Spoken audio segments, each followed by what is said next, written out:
Amidst all the contradictory information flying around these days about how to handle contagion, the only two things anybody seems able to agree about is that you need to be washing your hands and that you're doing it wrong and will therefore murder us all.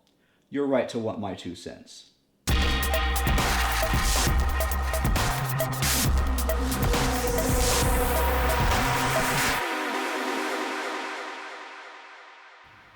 The first thing you need to do is turn the faucet on. Assume your hands are contaminated and use a paper towel to avoid direct contact with the faucet handle. The water needs to be just as hot as you can stand.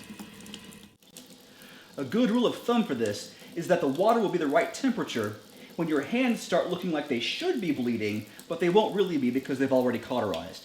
Don't worry. The whole process becomes suddenly and permanently painless about 2 seconds into your first attempt.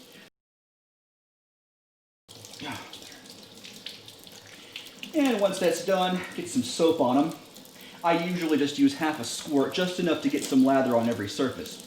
You want to conserve this stuff because it's being hoarded by a bunch of unpatriotic. Once your hands are lathered up, you'll apply rubbing pressure to your hands under the water for 20 seconds, or about the same time it takes you to sing the first 14 and a half measures of Gypsies, Tramps, and Thieves. I was born in the wagon of a traveling show. Mama used to dance for the money they'd throw. Papa would do whatever he could. Preach a little gospel. Sell a couple bottles of Dr. Good.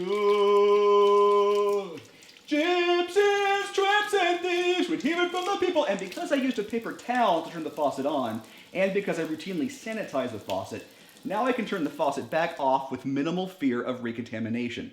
A whole lot of people are completely invalidating the whole hand-washing paradigm by immediately afterwards touching surfaces they had just gotten finished slathering with their filthy, greasy, potentially contaminated mitts like a bunch of undergrads on spring break.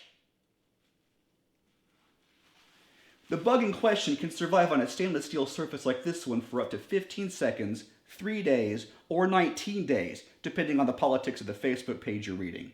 And even though it is a poignant reminder of how people often fail to live up to their own standards, Gypsies, Tramps, and Thieves is far too depressing a song to stand here singing for 3 weeks straight.